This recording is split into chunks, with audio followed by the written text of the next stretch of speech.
Hello everyone, मैं हूं संदीप और आप देख रहे हैं डिफेक्टो क्लासेस। प्रीवियस क्लास में हम एक्सरसाइज 6.1 कंप्लीट कर चुके थे। आज की क्लास में हम स्टार्ट करने जा रहे हैं कुछ बेसिक कंसेप्ट एक्सरसाइज जो 6.2 से रिलेटेड है। जो स्टार्टिंग में देखिए, एक बार मैं डेफिनेशन दोबारा से रिपीट करवा देता हूं कि जो सिमिलैरिटीज ऑफ ट्रायंगल्स होती है, यानी कि दो ट्रायंगल्स को आप सिमिलर किस कंडीशन पे बोल पाएंगे वो देखिए। तो यहाँ से देखिए, two triangles are similar if, वो दोनों ट्रायंगल सिमिलर कब होगी? अब जो फर्स्ट कंडीशन है वो क्या है? Their corresponding angles are equal, उनके जो कोरस्पॉन्डिंग एंगल है वो क्या हो? इक्वल हो। उसके बाद क्या है कि their corresponding sides are in same ratio, या फिर इसको अलग से नाम दिया जाता है प्रोपोर्शन। यानी कि प्रोपोर्शन और सेम रेशो सेम ही चीज़ होती है। तो यानी कि जो उनकी कोरस्पॉन्डिंग साइड्स है वो क्या हो? सेम रेशो के अंदर हो, या फिर हम बोल सकते हैं प्रोपोर्शन के अंदर हो। दिस मीन्स वो दोनों ट्रायंगल क्या हैं? सिमिलर हैं। उसके बाद देखिए प्यारे बच्चों, एक छोटी सी डेफिनेशन आती है यहाँ से इक्वी एंगुलर ट्रायंगल की। इक्वी एंगुलर ट्रायंगल यानी कि नाम से ही पता चल रहा है इक्वी का मीनिंग क्या होता है? इक्वल, और एंगुलर का मीनिंग क्या होता है? एंगल, और ट्रायंगल यानी कि आपको पता ही है। This means equi angular triangle क्या होगी? जिसके जो कोरस्पॉन्डिंग एंगल्स हैं वो क्या होंगे? इक्वल होंगे। If the corresponding angles of two triangles are equal then they are known as equiangular triangle. यानी कि अगर उनके कोरस्पॉन्डिंग एंगल्स इक्वल हैं तो उनको क्या नाम देते हैं? Equi angular triangle. उसके बाद देखिए, जो मोस्ट इंपॉर्टेंट पॉइंट है हमारा, ये जो मैंने लिखा है, the ratio of any two sides, यानी कि रेशो किन्हीं भी दो साइड का इन इक्वी एंगुलर ट्रायंगल। कौन सी ट्रायंगल में? Equi angular. अभी इक्वी एंगुलर क्या बताया था? यानी कि वो ट्रायंगल्स जिनके जो कोरस्पॉन्डिंग एंगल्स है वो क्या हो? इक्वल हो। तो उसमें जो रेशो होता है किन्हीं भी दो साइड का, वो क्या रहता है? Is always same. यानी कि रेशो क्या रहेगा? सेम रहेगा। अब ये जो आपका मेन पॉइंट है, इसको हम एक नाम देते हैं, इसको बोला जाता है बेसिक प्रोपोर्शनैलिटी थ्योरम। ठीक है, बेसिक प्रोपोर्शनैलिटी थ्योरम, या फिर इसको एक और अदर नेम दिया जाता है थेल्स थ्योरम। आजकल इसको क्या नाम से पुकारा जाता है? Thales theorem. ठीक है, थेल्स एक फेमस मैथमेटिशियन थे। ये एक मैथमेटिशियन का नाम है जिसके नाम पे इस थ्योरम को पढ़ा जाता है। तो थेल्स थ्योरम हमें क्या कहती है? The ratio of any two sides in equi angular triangle is always the same. यानी कि इक्वी एंगुलर ट्रायंगल में जो दो साइड्स का रेशो है वो हमेशा क्या रहेगा? सेम रहेगा। अब प्यारे बच्चों, इसको एक एक्टिविटी से समझते हैं कि जैसे क्लासरूम में एक्टिविटी करवाई जाती है मैथमेटिक्स के अंदर, आपने अपना ज्योमेट्री बॉक्स साथ में रखना है। उसके बाद देखिए, draw a angle X A Y. अब आपने क्या करना है एक्टिविटी के अंदर कि पेन और पेपर लेना, वहां पे x A Y angle draw कर देना है। क्या ड्रॉ करना है? X A Y. Let us suppose इस तरीके से ये हमने किया, इसको एक्स मान लेते हैं, इसको ए मान लेते हैं, इसको वाई मान लेते हैं। यानी कि एक्स ए वाई एंगल आपने ड्रॉ कर दिया। आप जैसे भी मर्जी करके, ये मैंने एक कंडीशन नहीं रखी कि एक्स ए वाई इतना एंगल होना चाहिए या इसकी मेजरमेंट इतनी हो। आप जितने मर्जी का एंगल ड्रॉ कर सकते हैं। ठीक है, कोशिश करें कि यहाँ एक्यूट एंगल ही हो ताकि आपको डायग्राम बनाने में भी कठिनाई ना हो और चीज़ें आसानी से समझ में आए। तो यहाँ से देखिए प्यारे बच्चों, अब हम क्या करते हैं, जो ये ए से लेके वाई तक रे आई है, ये ए वाई रे है, इसको हम कुछ इक्वल्स पार्ट में डिवाइड कर लेते हैं। कुछ भी हो सकता है वो, जैसे यहाँ पे सेम डिस्टेंस रखनी है अपने, जैसे 1 सेंटीमीटर पे पॉइंट लगा देने। तो मैंने यहाँ फर्स्ट पॉइंट लगाया P, सेकंड पॉइंट लगाया Q, थर्ड पॉइंट लगाया R, फोर्थ पॉइंट लगाया S, फिफ्थ पॉइंट लगाया T, और चलो 5 ही लगा लो, बहुत है इतने तो। ठीक है, तो इस तरीके से हमने यहाँ 5 पार्ट कर दिए इस ए वाई लाइन के। यहाँ तक ये पांचों पार्ट क्या है? Equal. This means A P, यहाँ से मैं लिख देता हूँ, ए पी इक्वल है पी क्यू के, इक्वल है क्यू आर के, इक्वल है आर एस के, और इक्वल है एस टू के। यानी कि जो पांचों पार्ट हमने किए हैं वो इक्वल डिस्टेंस किए हैं, यानी कि इनके सभी की डिस्टेंस आप 1 यूनिट ले सकते हो। 1 यूनिट, 1 सेंटीमीटर, 2 सेंटीमीटर, कुछ भी आप ले सकते हो। तो उसके बाद देखिए प्यारे बच्चों, अब इस टी पॉइंट से, कौन से पॉइंट से, पॉइंट टी से एक लाइन ड्रॉ करनी है जो कि इस लाइन एक्स को मिलती हो। ठीक है, किस लाइन को इंटरसेक्ट करती हो, लाइन ए एक्स को। अब यहाँ पे जो एंगल बनता है वो आप अपनी मनमर्जी से कुछ भी ले सकते हैं। आप इसको ऐसे भी ड्रॉ कर सकते हैं, थोड़ा सा और टेढ़ा कर सकते हैं, थोड़ा सा और इस साइड कर सकते हैं, उससे कोई इफेक्ट नहीं पड़ेगा। अब लेट अस सपोज मैंने यहाँ ये 90 डिग्री का एंगल ड्रॉ कर दिया। कितना डिग्री का एंगल ड्रॉ किया, 90 डिग्री का, यानी कि ए वाई से ये जो लाइन है वो परपेंडिकुलर होगी। तो इसको मैं अलग से नाम दे देता हूँ, ये एम है, यानी कि M T is perpendicular to line A Y. उसके बाद आर पॉइंट से भी सेम एज इट इज आपने एम टी के पैरेलल एक लाइन ड्रॉ करनी है। अब वो लाइन एम टी के पैरेलल कब होगी, जब आर पॉइंट से आप 90 डिग्री का एंगल ड्रॉ करेंगे। आर पॉइंट से कौन सा एंगल ड्रॉ करेंगे, 90 डिग्री का, क्योंकि देखिए दो लाइनें हैं ये, आर इसको एन मान लेते हैं, आर एन और टी एम, ये दोनों लाइनें आपस में पैरेलल कब होंगी, जब ये सेम लाइन के क्या होंगी, परपेंडिकुलर होंगी। अब ये जो दोनों लाइनें हैं ए वाई के क्या है, परपेंडिकुलर, दिस मीन्स ये आपस में क्या होंगी, पैरेलल होंगे। तो इस तरीके से आपने ये डायग्राम ड्रॉ करना है। अब देखिए यहाँ हमने इक्वल पार्ट लिए थे, ए से टी तक 5 इक्वल पार्ट किए थे। अब यहाँ पे दो ट्रायंगल बन के आती हैं। स्टार्टिंग में है in triangle A R N, triangle कौन सी है, A R N, and triangle A T M, triangle क्या है, ए टी एम, ये तो वही ए टी एम वाला काम हो गया। ठीक है, ए आर एन और ए टी एम, इन दोनों ट्रायंगलों में देखिए खास चीज़ क्या है। अब ये जो एंगल ए है, एंगल ए है, दोनों में क्या है, कॉमन एंगल है, कॉमन एंगल है कि नहीं।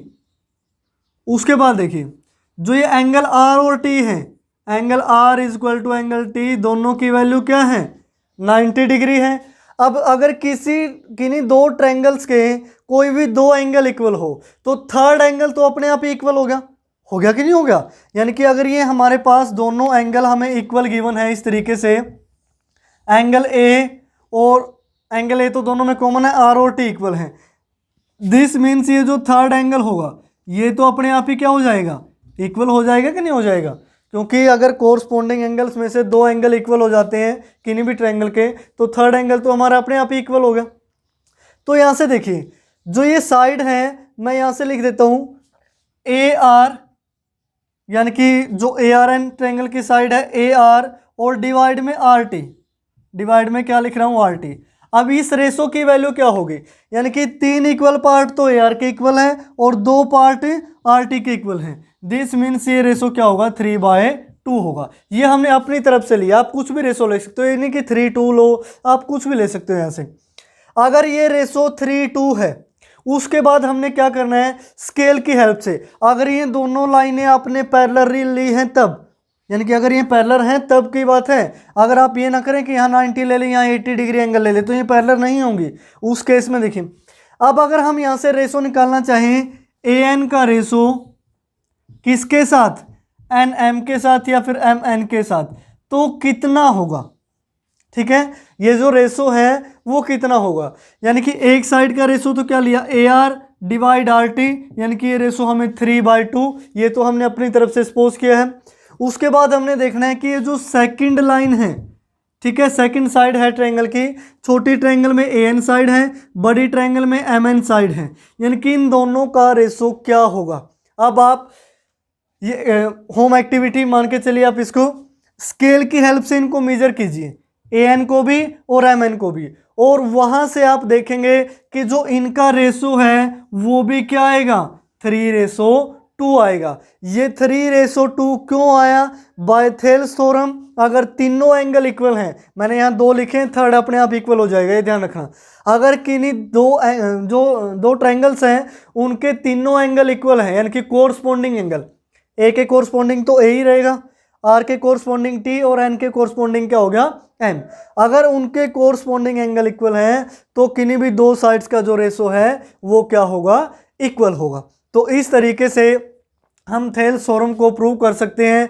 ये एक एक्टिविटी है जो आपने अपने घर पे रहकर अपनी पेन कॉपी पे ज्योमेट्री बॉक्स के हेल्प से ड्रॉ करके देखनी है। अगर किसी का भी रेशो यानी कि दूसरी साइड का रेशो इससे अलग आता है तो वो प्लीज़ नीचे कमेंट बॉक्स में मुझे बताएं कि सर हमने यहाँ तो रेशो ये लिया था लेकिन ये जो ऊपर वाली साइड है इसका रेशो अलग आया। दिस मीन्स वहाँ थेल्स थ्योरम वेरीफाई नहीं होगी, या फिर हो सकता है कि आपसे कुछ मिस्टेक हो।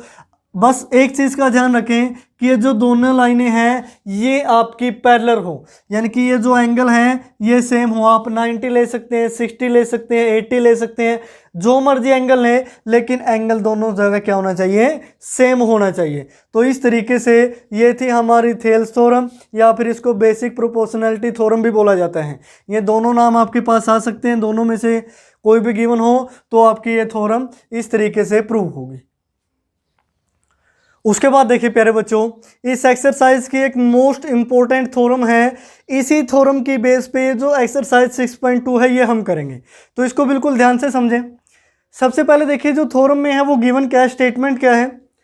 If a line drawn parallel to one side of a triangle, अगर किसी ट्रायंगल में एक लाइन ड्रॉ की जाती है वो किसी अदर साइड के क्या है, parallel, to intersect the other two side of the triangle on distinct point. अब वो जो अदर टू साइड्स है, साइड्स ऑफ ट्रायंगल है, उनको दो अलग अलग पॉइंट पे इंटरसेक्ट करती हैं।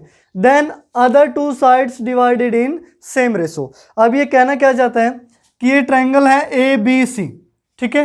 अब ए बी सी में हमने बी सी के पैरेलल एक लाइन ड्रॉ की डी ई, ठीक है। ये हमें गिवन है कि ट्रायंगल ए बी सी है और ए बी सी के पैरेलल हमने एक लाइन ड्रॉ की डी ई, और डी ई पैरेलल हैं बी सी के। तो हमें प्रूव क्या करना है वो देखिए। सबसे पहले जो गिवन है, गिवन में है D E is parallel to line B C, ठीक है। यानी कि ये जो डी लाइन है ए बी को डी पॉइंट पे कट करती है और ए सी को ई पॉइंट पे कट करती है, और ये पैरेलल हैं बी सी के। अब हमें प्रूव क्या करना है प्यारे बच्चों, वो देखो। टू प्रूव यानी कि ये सेम रेशो में डिवाइड करेगी, तो यहां हम लिख देते हैं टू प्रूव सेम रेशो, यानी कि साइड्सों का same ratio. A D divide में डी बी, यानी कि A D divide D B, या फिर बी डी लिख सकते हो आप इसको, डी बी इक्वल टू होगा, यानी कि सेम रेशो में A E equal to A E divide में ई सी, ए ई डिवाइड में ई सी। ये आपने प्रूव करना है।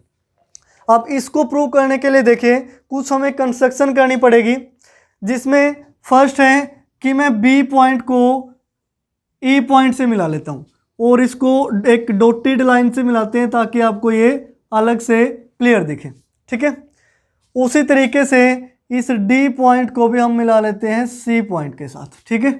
इसको भी डॉटेड लाइन से मिलाते हैं ताकि ये आपको अलग दिखे, ठीक है।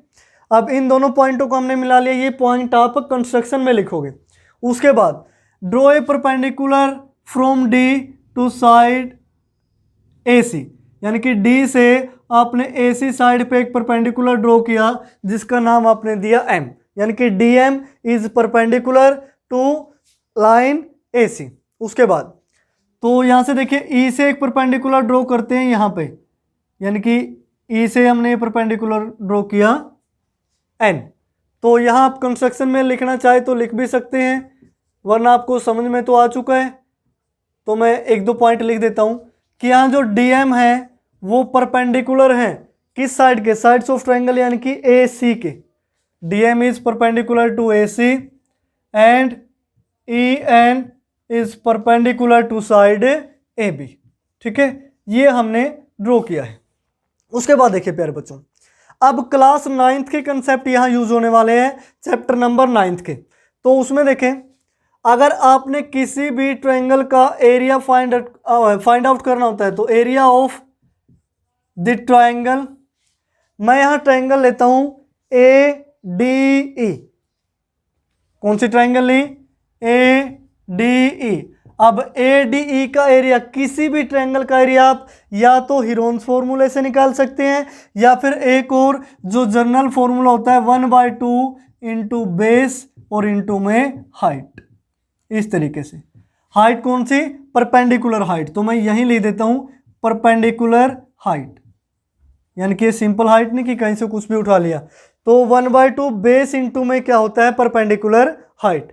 तो यहां से देखिए वैल्यू रख देते हैं 1/2 इंटू, अब ए डी ई ट्रायंगल में बेस की वैल्यू क्या ले, ए डी ई। अगर मैं बेस की वैल्यू ए डी लेता हूं, बेस की वैल्यू क्या ली, ए डी, तो इस बेस के परपेंडिकुलर क्या है, ए डी के परपेंडिकुलर क्या है, ई एन। तो हमें परपेंडिकुलर डिस्टेंस कौन सी लेनी पड़ेगी, ई एन लेनी पड़ेगी भी। अब इसको फर्स्ट इक्वेशन आप एज्यूम कर सकते हो, ठीक है। इसी तरीके से अब एरिया ऑफ ट्रायंगल को हम कैसे डिनोट करते हैं, इस तरीके से, यानी कि area of triangle A D E, ये आप 9th क्लास में पढ़ के आए हैं कि हम ऐसा लिख सकते हैं। अब देखिए ए डी ई का एरिया एक और तरीके से निकाला जा सकता है। अगर बेस की वैल्यू हम ए ई ले लें तो यानी कि यहाँ से क्या होगा, 1/2 इंटू में, अब हमने बेस लिया ए ई इंटू में परपेंडिकुलर हाइट क्या होगी, अगर बेस ए से ई है तो परपेंडिकुलर हाइट क्या होगी, D M, which is perpendicular to the side A E. तो यहाँ से हमारा एरिया आया 1/2 into A E into D M. इसको आप सेकंड इक्वेशन एज्यूम कर सकते हैं, ठीक है। यानी कि एक ही ट्रायंगल है, दो तरीके से हमने एरिया निकाल लिया। उसके बाद देखिए प्यारे बच्चों, इसी तरह area of triangle B D E, area of triangle B D E किसके इक्वल होगा, 1/2 इंटू में बेस, इंटू में क्या लेंगे आप, बेस। बेस आपने क्या लिया, बी डी, बेस हम क्या लेंगे, बी डी, तो 1/2 इंटू बी डी इंटू में। अब चाहिए परपेंडिकुलर हाइट, यानी कि ई पॉइंट से इस बी डी लाइन पे परपेंडिकुलर हाइट क्या होगी, यानी कि बी डी तो एक कंप्लीट ही लाइन है बी है, तो इस पे परपेंडिकुलर हाइट अभी हमने क्या ली थी, ई से लेके एन तक। अब आप ये सोच रहे होंगे सर ई से इस ट्रायंगल के अंदर क्यों नहीं ड्रॉ किया, ये तो आप बाहर लेके चले गए। भाई ट्रायंगल के अंदर ई से और बी डी पे परपेंडिकुलर नहीं डाला जा सकता, क्योंकि ये 90 डिग्री कभी नहीं बनेगा। 90 डिग्री कहाँ बन रहा है, ये ऊपर की तरफ, यानी कि ई पॉइंट की और इस बी डी लाइन से जो परपेंडिकुलर हाइट है वो क्या है, ई एन है। तो यहाँ हमने क्या लिखा, ई एन। तो इसको मैं इक्वेशन थर्ड मान लेता हूँ। उसके बाद एक और ट्रायंगल रहती है एरिया ऑफ ट्रायंगल, वो है C D E, area of triangle C D E. इस तरीके से 1/2 इंटू में बेस, सी डी ई का बेस क्या लें, सी डी ई का बेस हमने लिया सी ई, ठीक है। बेस क्या लिया, ई सी लिख सकते हो, सी लिख सकते हो, इंटू में हाइट क्या होगी, यानी कि डी पॉइंट से जो इस ई सी लाइन पे क्या हो, परपेंडिकुलर हो। अब ई सी लाइन तो ये आगे तक जा रही है, ये तक, तो यहाँ डी पॉइंट से परपेंडिकुलर क्या है, एम, क्या है, एम। तो यहाँ परपेंडिकुलर हाइट क्या होगी, डी एम होगी। तो ये इक्वेशन नंबर 4, ठीक है। अब उसके बाद देखिए यहां से जो area of triangle B D E है वो इक्वल होगा area of triangle C D E के, यानी कि इन जो दोनों ट्रायंगल का एरिया है वो इक्वल होगा। अब इक्वल क्यों होगा ये आप 9th क्लास में पढ़ चुके हैं। अब ध्यान से देखें, because they lies on same base, same base क्या है, दोनों ट्रायंगल का सेम बेस ईडी है कि नहीं, देखिए दोनों ट्रायंगल में ईडी आ रहा है, डी ई डी ई, तो सेम बेस क्या है, D E, and between same parallels, between same parallels, same parallel line कौन सी है, D E parallel to B C, यानी कि D E parallel to B C. अब ये आपने 9th चैप्टर में पढ़ा था 9th क्लास में, यानी कि अगर दो ट्रायंगल सेम बेस पे हो और सेम पैरेलल्स के बीच में लाई करती हो, 30 मीन्स एरिया क्या होगा, इक्वल। अब सेम बेस का मीनिंग क्या है, दोनों में बेस डी ले सकते हैं, और सेम पैरेलल का बीच के मीनिंग क्या होगा, यानी कि उनकी जो परपेंडिकुलर हाइट है वो सेम होगी, दिस मीन्स उनका एरिया क्या होगा, इक्वल होगा। तो यहाँ से हमने ये जो एरिया है वो इक्वल लिया। उसके बाद देखिए अगर मैं रेशो निकालना चाहूँ, यानी कि area of triangle A D E, इसका मैं रेशो निकालता हूँ एरिया ऑफ ट्रायंगल BDE के साथ, एरिया ऑफ ट्रायंगल BDE के साथ। तो देखिए जो एरिया ऑफ ट्रायंगल ADE है वो हमने दो तरीके से निकाला था, तो हम कौन से वाला यूज करेंगे, फर्स्ट वाला, यानी कि एरिया ऑफ ट्रायंगल ADE क्या था, 1/2 इंटू में AD और इंटू में EN डिवाइड में area of triangle BDE, BDE का क्या था 1/2 into BD into EN, 1/2 into BD into में EN। अब ऐसा क्यों किया, ताकि 1/2 से तो कैंसिल ही होगा, EN से EN कैंसिल हो गया, वैल्यू क्या आई AD डिवाइड में BD। इसको हम इक्वेशन मान सकते हैं, ये फोर्थ होगी तो इसको हमने मान लिया फिफ्थ, यानी कि AD डिवाइड में BD आया, रेशो किसका ADE का और BDE का। उसके बाद हम रेशो निकालते हैं एरिया ऑफ ADE, इसका रेशो किसके साथ लेंगे, CDE के साथ। किसके साथ लेंगे, एरिया ऑफ ट्रायंगल CDE। ठीक है, यहाँ आप ट्रायंगल यूज कर सकते हैं हर जगह, अगर आप सीधा लिखना चाहे तो वो भी सही है, एरिया ऑफ ट्रायंगल। इस तरीके से यहाँ भी आप ट्रायंगल यूज कर सकते हैं, मैंने यहाँ जानबूझ के नहीं लगाई थी। तो उसके बाद देखिए जो CDE ट्रायंगल का एरिया है, अब ADE का दूसरे तरीके से भी निकाला था, दूसरा तरीका क्या था 1/2 into A into DM, 1/2 into AE into में DM डिवाइड में CDE का एरिया देखिए 1/2 EC into DM, 1/2 EC into DM, 1/2 से 1/2 कैंसिल, DM यानी कि डिस्ट्रिक्ट मैजिस्ट्रेट, यानी कि DM से DM कैंसिल, तो रेशो क्या बचा, यानी कि AE डिवाइड में EC। इसको इक्वेशन नंबर 6 मान लेते हैं। अब प्यारे बच्चों एक चीज़ बताइए, जब इन दोनों ट्रायंगल का एरिया इक्वल है तो जब हम ADE का रेशो BDE के साथ लें या फिर एरिया ऑफ ADE का रेशो CDE के साथ लें, दोनों केस में रेशो क्या रहेगा, इक्वल।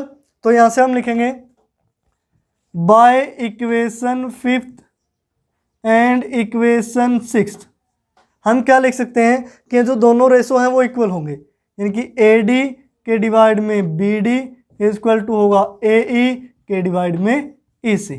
ठीक है, रीजन में क्या लिखोगे, because area of triangle BDE इसका किसके इक्वल है, एरिया ऑफ ट्रायंगल CDE के।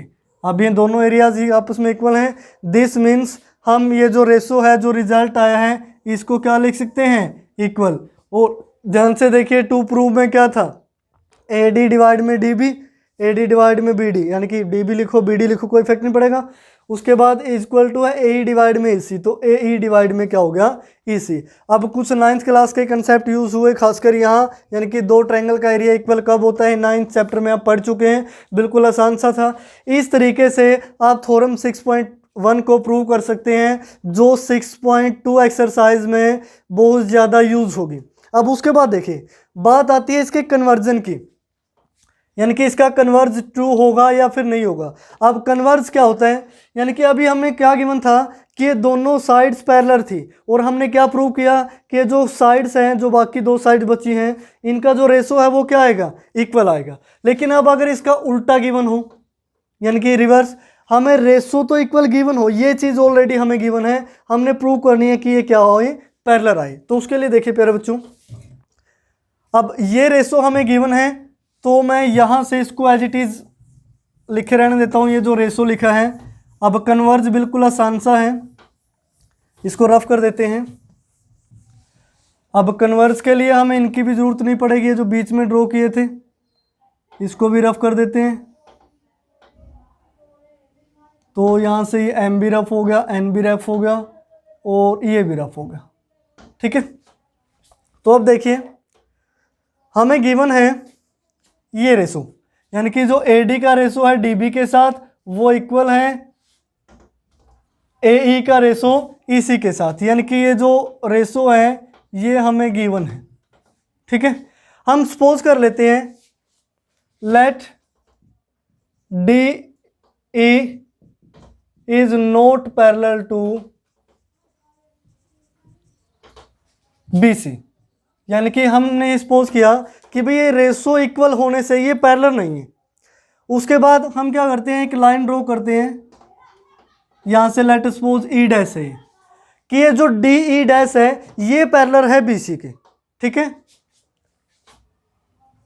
Draw a line D E dash which is parallel to line B C, जो बी सी के पैरेलल है। अभी हमने थ्योरम क्या पढ़ी, अगर ये दोनों लाइनें पैरेलल हैं दिस मीन्स इनका जो कोरस्पोंडिंग रेशो है वो क्या होगा, इक्वल। तो हम यहाँ से क्या बोल सकते हैं कि ए डी डिवाइड में डी बी, अगर डी ई पैरेलल है तो ए डी डिवाइड में डी बी वो किसके इक्वल होगा, ए ई डैश और ई डैश सी। अब ये क्यों आया वो देखिए, अभी हमने थ्योरम पढ़ी थी अगर ये लाइन इसके पैरेलल हो दिस मीन्स इनके जो ये साइड्स है अदर टू साइड्स उनका रेशो इक्वल होगा। अभी हमने इसको पैरेलल ड्रॉ किया है डी डैश को, दिस मीन्स ये रेशो क्या होगा, इक्वल। लेकिन हमें क्या गिवन है, ये रेशो इक्वल, यानी कि ए डी डिवाइड में डी बी इक्वल टू है ए ई डिवाइड में ई सी, ये हमें गिवन है। तो यहाँ तो एक कंट्रोवर्सी आ गई भाई, ये बोल रहा है कि A D by D B तो ए ई बाई ई सी के इक्वल है, ये गिवन है। हम बोल रहे हैं कि A D by D A E dash divide में ई डैश सी के इक्वल है, और ये जो ए ई डैश ई सी ये एक ही लाइन पे पॉइंट एग्जिस्ट करते हैं, यानी कि यहाँ से एक तो पक्का गलत है। एक पक्का गलत कौन सा होगा, ये वाला, ये तरीका, ये गलत होगा क्योंकि अगर ये रेशो इसके इक्वल गिवन है यानी कि ए बाई ई सी के, तो ये दूसरे रेशो के इक्वल थोड़े ना हो सकता है। ये कब होगा, when E dash and E R same point. ये कब होगा, अगर ई डैश और ई ये दोनों क्या हैं, सेम पॉइंट है, इनकी एक ही जगह पे हैं। तो ई डैश भी कहाँ पे है, यहाँ पे।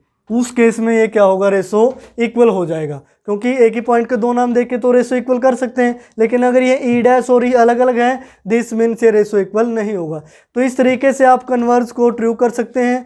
तो ये थी हमारी मोस्ट इंपॉर्टेंट थ्योरम इस एक्सरसाइज के लिए, जिसके बेस पे हम पूरी एक्सरसाइज सोल्व करेंगे।